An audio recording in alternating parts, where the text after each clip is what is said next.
The prenup hit my face like a slap from a ghost, cold, papery, and reeking of old money and fresh ink. I remember the exact moment. 3 days before the wedding, in the sun-drenched solarium of their Hamptons estate, where the air hung heavy with the scent of overripe orchids and the faint metallic tang of champagne flutes still sweating on the wicker table.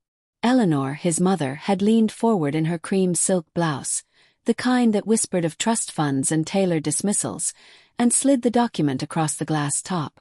Her lips curled, not a smile but a smirk, the sort that said she'd already won a game I didn't know we were playing. "Darling," she purred, her voice like velvet dragged over broken glass. "It's just prudent. For the family's sake." Richard, my Richard, sat beside her, his hand limp on his knee, eyes fixed on the Persian rug as if it held the secrets to his spine. He didn't look at me. Not once. My fingers trembled as I snatched it up, the pages crisp against my skin, each claw's a razor slicing through the fragile web of our 5 years. In the event of dissolution, the bride shall forfeit all claims to marital assets, including but not limited to real estate, investments, and intellectual property generated during the union. Intellectual property. That's me in legalese. The indie graphic novelist whose debut had just cracked the New York Times list, the one he'd championed at every cocktail party, calling me his muse with a MacBook. Now I was a footnote, a gold digger clause waiting to be invoked. Humiliation burned in my chest like swallowed acid, hot and unrelenting, flooding my throat until I could taste it, bitter, choking.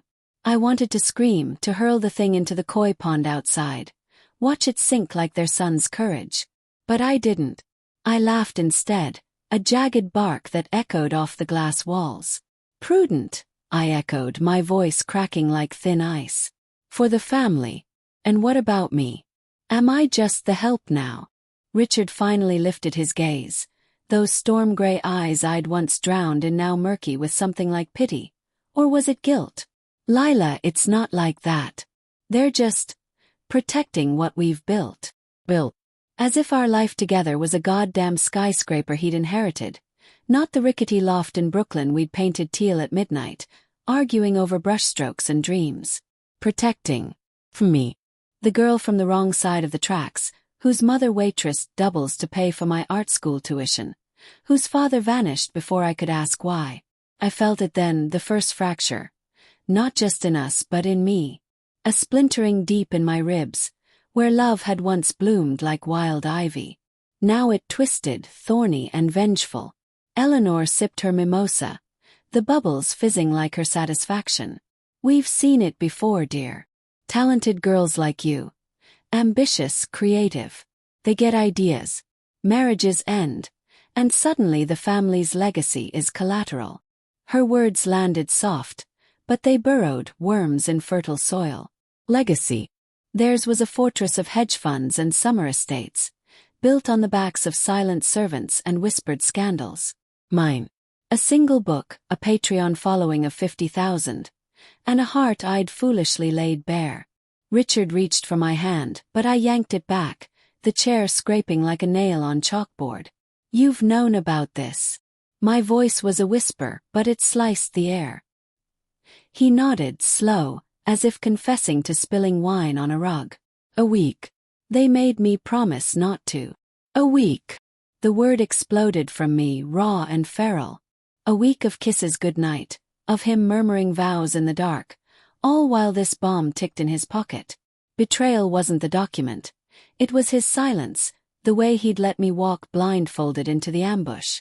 I stood, the solarium spinning in a haze of green fronds and golden light, my sundress clinging damp to my skin.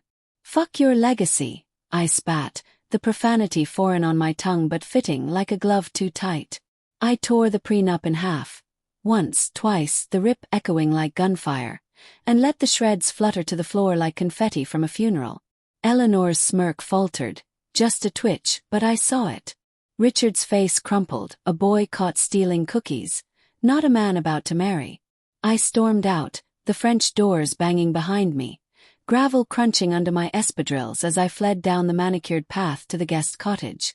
The ocean roared in the distance, indifferent waves crashing against cliffs that had weathered worse than this. Inside, I slammed the door, leaned against it, and slid to the floor. Tears came then, hot and furious, soaking the hem of my dress. But beneath the sobs, something else stirred. A cold ember in my gut, flickering to life. Anger. Not the hot flash of the moment, but a slow coal, promising warmth in the winter to come. How dare they?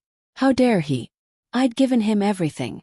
My trust, my body, my unwritten chapters, and this was the epilogue. A smirk and a signature line. That night, alone in the cottage with its lace curtains and lavender-scented sheets, I couldn't sleep.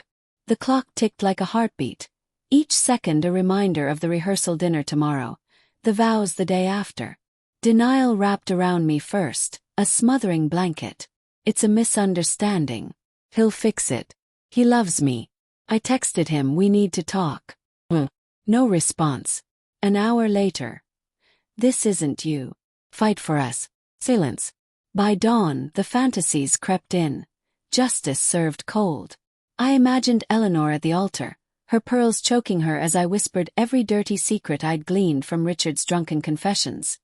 The affair with the yacht stewardess in 19, the offshore accounts Daddy Dearest used to dodge taxes. Or Richard, on his knees in the vestry, begging as I walked away with his family's reputation in tatters.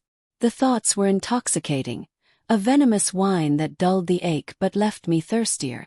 Morning light filtered through the blinds, painting stripes on the duvet like prison bars. I dragged myself to the mirror, confronting the woman staring back. Puffy eyes, mascara smudges like war paint, lips bitten raw. Who was I without him? The girl who'd sketched her first comic in a diner booth, dreaming of panels that captured the ache of invisibility. The one who'd clawed her way to a publisher's door with nothing but grit and grant money. Not this. Not a discarded bride-to-be, pitted by the help. Resolve hardened in my jaw. I wouldn't sign. But walking away. That was surrender. And I'd never been one for white flags. Richard showed up at noon, knocking soft as if afraid I'd shatter. Or maybe he was.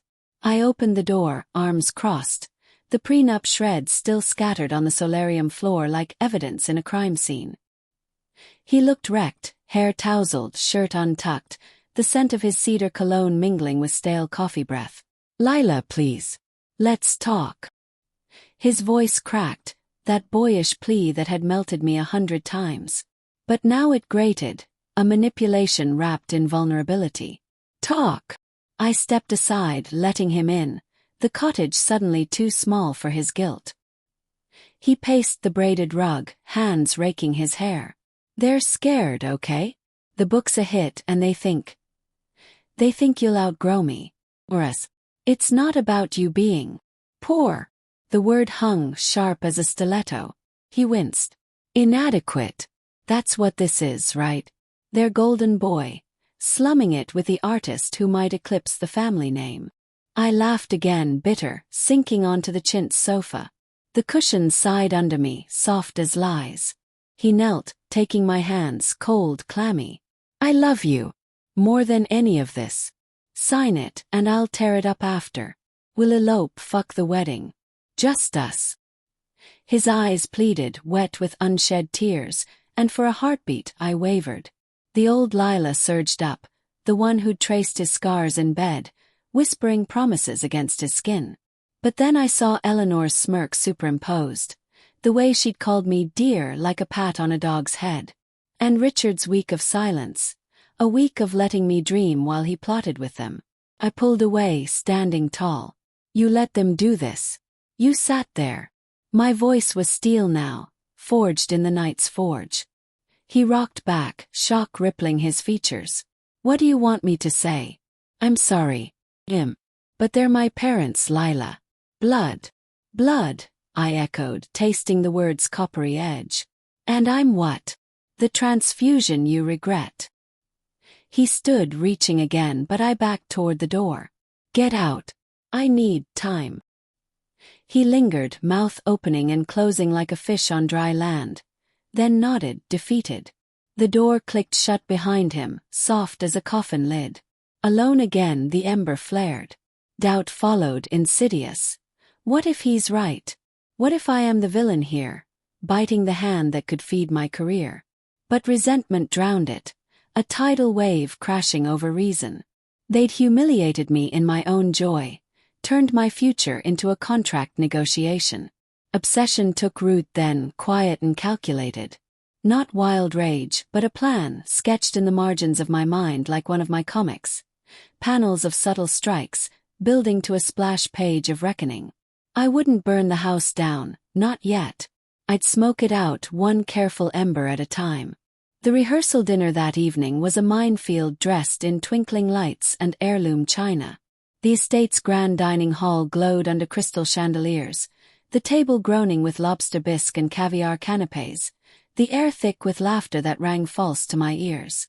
Guests milled. His cousins in linen suits, my few friends flown in from the city, looking out of place among the silverware that matched by monogram. I arrived late, in the emerald gown I'd chosen for its nod to new beginnings, now feeling like armor, heavy and unyielding. Heads turned, whispers slithering like silk stockings. Richard spotted me first, rising from his seat at the head. His smile strained as he crossed the room. "You came." Relief laced his words, but I saw the fear beneath, the way his fingers twitched for a glass. "Of course," I murmured, letting him kiss my cheek. His lips cool against my flushed skin. Wouldn't miss the show. Up close, he smelled of bourbon already, a crutch for the man who hated confrontation. We sat, his thigh pressing mine under the damask cloth, a habit, a claim, but I shifted away, the linen whispering my retreat. Eleanor held court at the far end, her laugh a cascade of pearls, regaling the table with tales of Richard's childhood mischief. He once traded his pony for a set of encyclopedias. Always the intellectual. The guests cooed, but her eyes flicked to me, sharp as a hawk's, assessing. When the toasts began, she rose, glass aloft, her diamond bracelet catching the light like a warning flare. "To Richard and Lila," she said, voice honeyed venom. "May your union be as strong as the foundations we provide." Foundations. The word landed like a gauntlet, and I felt the table's eyes on me, waiting for the flinch. I didn't. I raised my glass, meeting her gaze. "To foundations," I replied, my tone light, effervescent. "And the cracks we mend." Pause electric, then polite chuckles rippled. Her smirk returned, but thinner now, uncertain. As plates cleared, Richard pulled me aside into the shadowed alcove by the library doors, the scent of leather-bound books and beeswax polish enveloping us. "You're okay." His breath was warm on my neck, tentative. I turned, cupping his face, thumbs tracing the stubble I'd once called home. "I'm here, aren't I?" Lies tasted like ash, but they bought time. He kissed me then, desperate, tongue probing for absolution I couldn't give. I let him, body responding on autopilot, muscle memory of love, while my mind raced ahead, plotting vectors of fallout. Later in the powder room, mirror fogged from my scalding rinse, I stared at my reflection.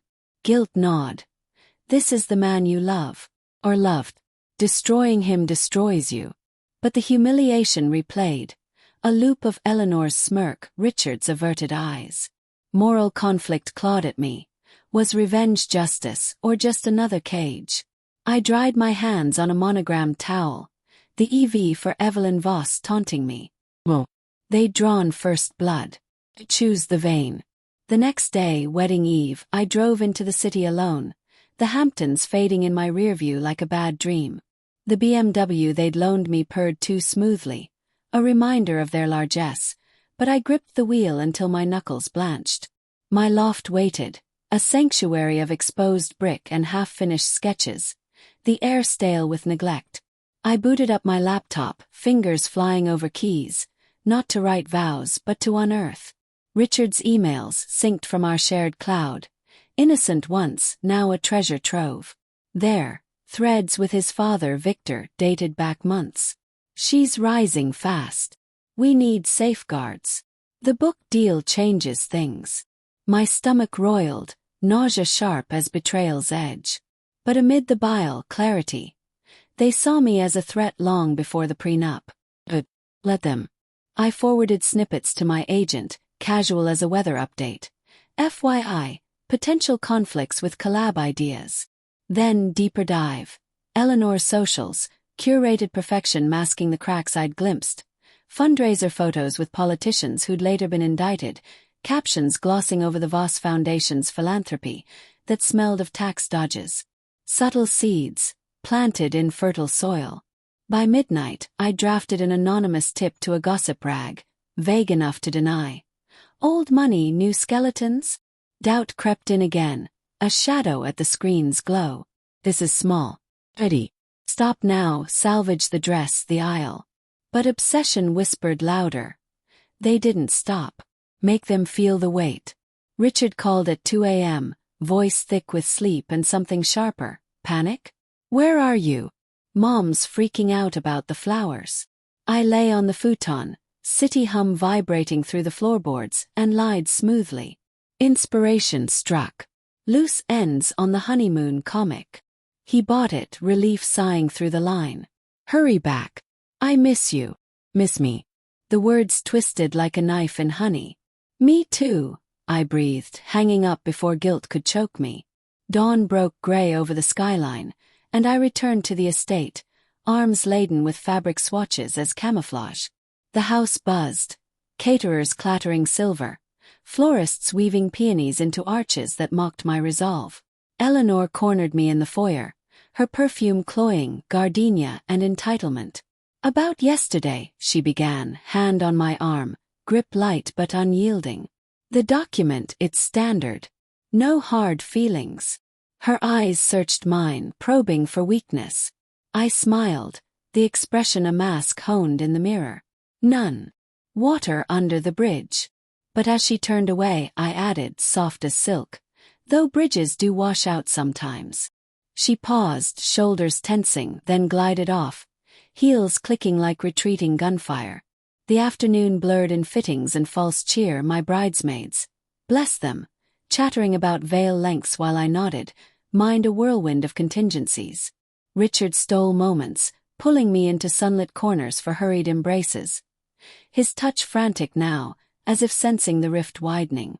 You're distant, he murmured against my temple, fingers tangling in my hair. Tell me what's wrong. Everything. I wanted to scream. The way you folded like cheap origami. Instead, I kissed him, deep and devouring, memorizing the taste of him. Salt and regret for the storm ahead. Just nerves, I lied, pulling back with a wink. Big day. As dusk fell, painting the estate in bruised purples, I slipped into the study, Victor's domain of mahogany and muted stock tickers. His desk drawer yielded little. A locked file cabinet mocked me, but the computer left humming was a lax sentinel. Password.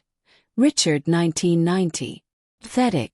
I scanned docs, heart pounding in sync with the distant waves. There, Voss Holdings ledgers, discrepancies glaring like neon. Shell companies funneling funds to, what? Offshore havens. The same ones Richard had drunkenly confessed to during a ski trip meltdown. Dad's creative with audits, he'd slurred, laughing it off. Now, screenshots burned into my phone, pixels of poetic justice. Guilt surged as I pocketed a stray Mont Blanc pen. His, engraved with initials that mocked my erasure. This crosses lines. You're becoming them. Fear joined the chorus. What if he finds out? What if I lose more than a ring? But the resolve was iron now, cold and unyielding. I'd walk the aisle tomorrow, vows on my lips, but the real ceremony was this. A vow to myself, whispered in the study's gloom. Revenge wasn't destruction. It was reclamation. The bachelorette fizzled early. Spa robes and rows in the carriage house, my friend's toasts slurring into concern. You okay, Lil? You look haunted. Sarah, my college confidante, squeezed my hand. Her nails bitten to nubs from her own divorces. I forced a laugh, clinking glasses. Just the prenup blues. But hey, more cake for me. They didn't press, thank God. But as I lay in the guest wing that night, silk sheets tangling like accusations, the obsession bloomed full. Fantasies sharpened. Not just leaks, but a cascade. My next book, a thinly veiled Voss saga, panels dripping with their hypocrisies. Richard jobless in the fallout, crawling back. Or better, them crawling to me, prenup in reverse, begging alliance. Sleep evaded, chased by moral specters. Was this love's autopsy or my own vivisection? The clock struck midnight, wedding bells tolling in my skull. 3 days had shattered me, tomorrow I'd shatter them. Quietly, strategically. The ember was ablaze now, and the house of cards they'd built. It teetered on my breath. The wedding dawn broke merciless, sunlight spearing through the canopy like judgment's arrow. I woke in the bridal suite, the four-poster bed a relic of vast excess, its posts carved with vines that now seemed to strangle rather than entwine. My reflection in the vanity mirror was a stranger's. Hollow cheeks, eyes shadowed like bruised plums, the lace robe slipping off shoulders taut with unshed tears. Heartbreak had carved me hollow overnight, a vessel for something darker, resentment's slow poison seeping into every crevice. I touched the veil, gossamer and ghostly, and whispered to the glass, "Today we bury you." Not him. Not them. The lie I'd lived. Bridesmaids arrived in a flutter of hairspray and giggles, Sarah pinning curls with trembling fingers. "You look ethereal," she lied, her voice pitching high over the champagne corks popping like gunfire. Ethereal. Or spectral, a ghost haunting my own nuptials. They chattered, florist faux pas, the cake's fondant folly, while I nodded, smile stitched tight. Inside the storm raged. Denial's last gasp, walk away now, save the fragments, drowned by obsession's roar. I'd emailed the screenshots at 4 a.m., anonymous to a forensic accountant buddy from art school days. Ex-IRS, hungry for gigs. Verify. Discreet. His reply, holy shit. Call me. I hadn't. Words were weapons. Silence, the sheath. Downstairs, the estate thrummed. A symphony of clinking crystal and murmured vows rehearsed in alcoves. Richard waited in the garden pavilion, tuxedo sharp as a blade. His smile faltering when he saw me at the archway. We were alone for a stolen breath, peonies drooping heavy around us, their petals shedding like bloodied confetti. "Lila," he breathed, stepping close, the scent of his aftershave, sandalwood and surrender, stirring ghosts of passion. His hand found mine, thumb circling the unadorned finger where the ring would soon sit. "Last night. I couldn't sleep. This feels right, doesn't it?" His eyes searched, desperate for the yes I'd once given freely. Lies piled like snowdrifts. The mornings he'd brought coffee to my desk, the way he'd held me through my book's rejections. But betrayal's frost had glazed it over. I leaned in, lips brushing his ear, voice a velvet noose. "It feels inevitable." He pulled back, brow furrowing, but the officiant called, and the moment fractured. Guests filed in, 200 strong, a sea of pastel suits and designer hats, their whispers a susurrus of speculation.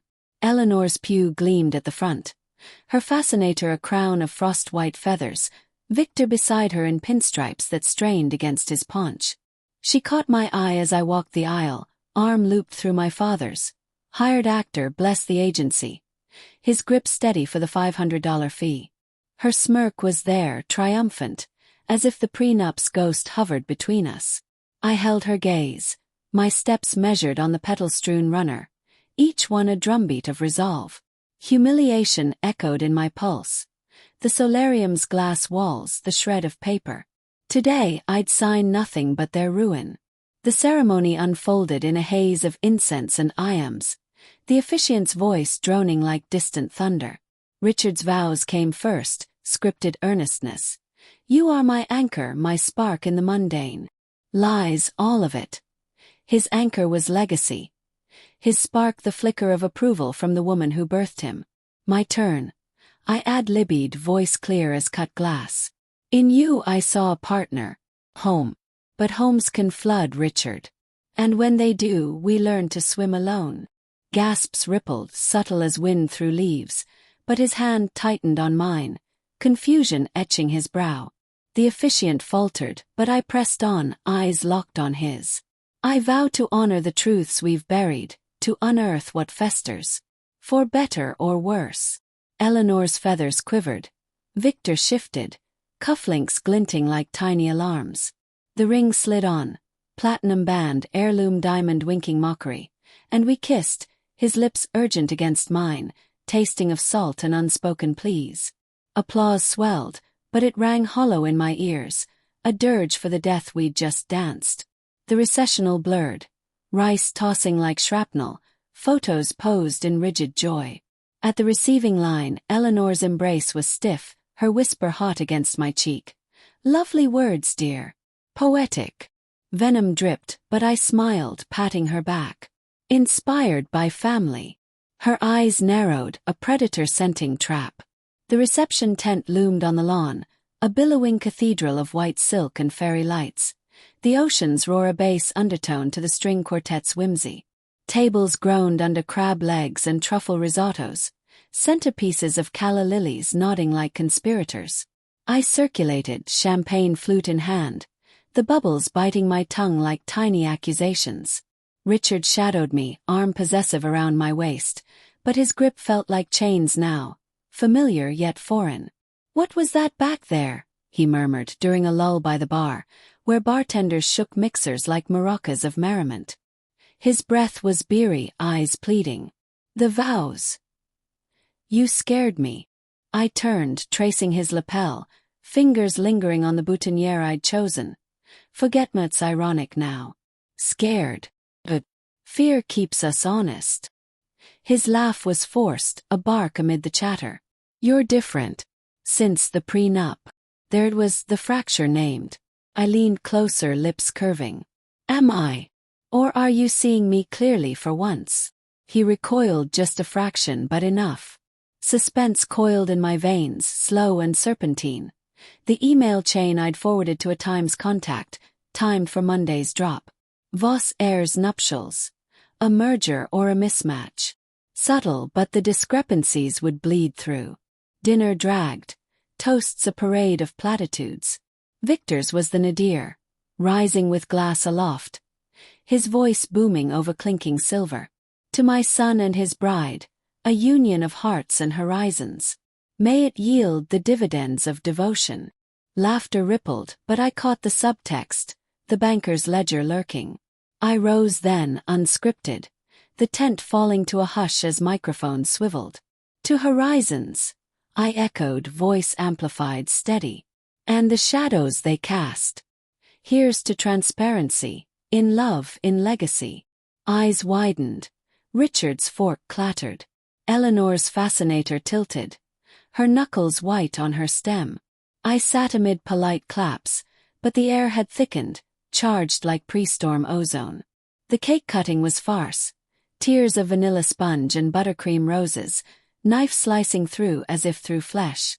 Richard's hand over mine trembled, the flashbulbs popping like paparazzi vultures.